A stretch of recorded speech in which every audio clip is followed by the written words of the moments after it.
په دې رمضان المبارک کې زمونږ د خولې نه دروغ راوځي. راځئ چې توبه وباسو د غیبت نه.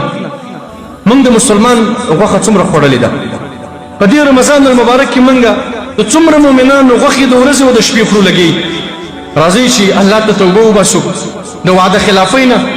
په موږ کې څومره وعده خلافۍ نه دي. توبه وباسو د ځان ښودنې نه. موږ په خپلو عباداتو، په خپلو صدقو، په خپلو خیراتونو باندې ریاکاري کوو، ځان ښودنه کوو.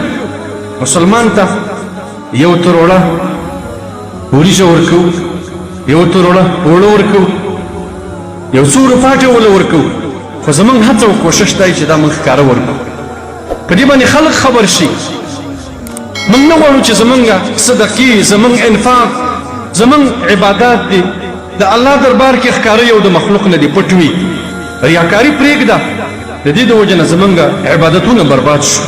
خپل اعمال چې موږ خلقو ته ورولي دي د هغې نه توبه وباسه الله رب العالمین ته. سمعت مه کوه.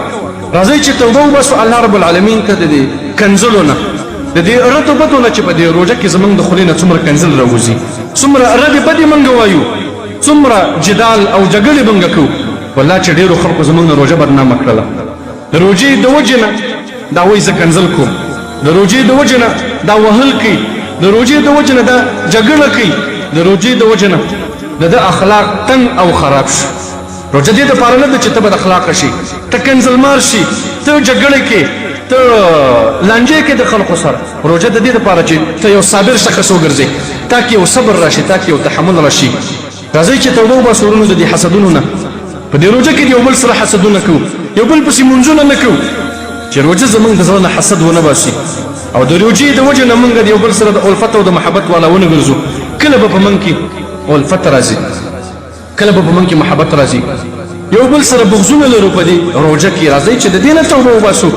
نفاق را پکې موجود دی په ډېره پیمانه باندې، خیانتونه را پکې موجود دي. راځئ چې توبه وباسو. زناګانې م کړي دي، لواطتونه م کړي دي. تکبر خو مه وایه چې څومره را پکې دی. ډېر د خپلې اندازې نه بره تکبر او لویي کوو. نه را سره مال شته، نه را سره عهده او مشري شته، نه داسې زور او قوت لرو، نه استعداد او اهلیت لرو، او تکبر او غرور مو ډېر دروند دی او ډېر زیات دی. نه تر غره رسېدلی شي، نه ځمکه تېرولی شي. ولې تکبر کې، ولې غرور کې د الله عز وجل په دې ځمکه باندې د عاجزۍ قدمونه کېدوه. تکبر او غرور مه کوه. عجب مه کوه چې ځان درته د نورو نه ښه ښکاري. دا ګناه ده.